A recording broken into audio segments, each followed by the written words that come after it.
ایک طرح کے خوف میں مبتلا تھے، کیونکہ ایک انسان نے اس کی شکل دیکھ لی تھی اور وہ ڈر گیا تھا۔ وہی درخت جس کے نیچے بیٹھ کر آپ قرآن پاک پڑھایا کرتے ہیں، اسی درخت کے پاس آ کر وہ آپ کو گھنٹوں سنا کرتا تھا۔ لیکن جب لوگ ڈرنے لگے اور مشہور ہو گیا کہ وہ درخت جناتی درخت ہے، آج سے بھی درخت ہے، تو آپ نے جبکہ ان کو منع بھی کیا کہ ایسی کوئی بات نہیں ہے، پر انہوں نے آپ کی بات نہیں سنی اور پورے گاؤں میں یہ بات مشہور ہو گئی۔ تبھی میرا بھائی آپ کی نظروں سے اوجھل ہو گیا۔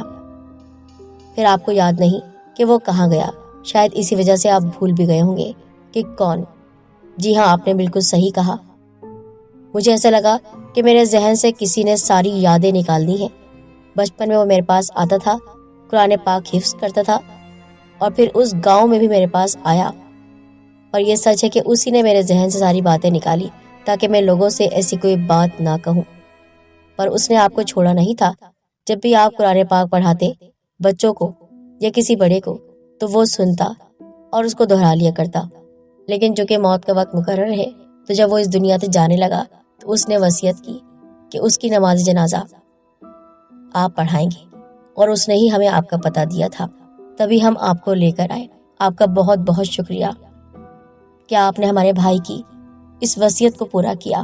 چلے ہم آپ کو چھوڑ دیتے ہیں، لیکن جانے سے پہلے آپ کے لیے ایک تحفہ ہے۔ اس شخص نے اپنی جیب سے چند کوئلے نکالے اور حاجی صاحب سے کہا، یہ رہا آپ کا ہدیہ۔ حاجی صاحب نے ڈر کے مارے ایک چھوٹا سا کوئلہ اٹھا لیا، کہنے لگے کہ بس میرے لیے یہی کافی ہے۔ نہیں، آپ یہ سارے لیجئے۔ دیکھیے، آپ نے ہماری بات پر یہاں آنے کی ہمت بھی کی، ہمارے بھائی کا جنازہ بھی پڑھایا، یہ جان کر بھی کہ ہم کون ہیں۔ جب اتنی ہمت دکھائی ہے تو ڈر کس بات کا، آپ یہ رکھ لیجئے۔ حاجی صاحب نے کچھ نہیں کہا اور سارے کوئلے اپنی جیب میں رکھ لیے۔ جب وہ چلنا شروع ہوئے تو انہیں ایسا لگا جیسے وہ ہوا میں اڑ رہے ہیں، اور سچ میں وہ اڑتے ہی اپنے گاؤں جا رہے تھے۔ وہی سفر جو 1 گھنٹے کا تھا 5 منٹ میں طے ہو گیا۔ جب وہ اپنے گھر کے دروازے پر پہنچے، پلٹ کر دیکھا تو کوئی بھی وہاں پر نہیں تھا۔ حاجی صاحب پسینے سے شرابور تھے اور بے ہوش ہو گئے۔ صبح جب ہوش آیا تو فجر کی نماز پڑھنے کے بعد انہوں نے اپنی اہلیہ سے کہا کہ جانتی ہو کل کن کے پاس گیا تھا؟ کن کے پاس؟ آپ تو اکثر جاتے ہی رہتے ہیں۔ مجھے لگتا ہے کسی کی موت ہو گئی تھی اور جنازہ پڑھانے گئے تھے۔ ہاں، یہ تو تم نے صحیح پہچانا، لیکن تم یہ نہیں جانتی کہ وہ مسلمان کا جنازہ نہیں تھا بلکہ ایک جن کا تھا، وہ بھی میرا شاگرد جن جو مجھ سے قرآن پاک حفظ کر رہا تھا۔ واہ، یہ تو بہت اچھی بات ہے۔ اور مجھے یاد ہے کہ ان لوگوں نے مجھے ہدیے کے طور پر کوئلے بھی دیے۔ کوئلے؟ دیکھیے کہیں آپ کا کرتا خراب نہ ہو گیا ہو۔ جب انہوں نے جیب میں ہاتھ ڈال کر کوئلے نکالے تو وہاں پر کوئلے تھے ہی نہیں بلکہ بڑے بڑے ہیرے تھے۔ وہ حیرت سے آنکھیں پھاڑے ان ہیروں کو دیکھ رہے تھے۔ سچ میں انہوں نے اپنے ایک عمل سے اپنی آخرت بھی سنوار لی اور دنیا بھی۔ کبھی جو غربت کے دن تھے، اب وہ غربت کے دن نہ رہے۔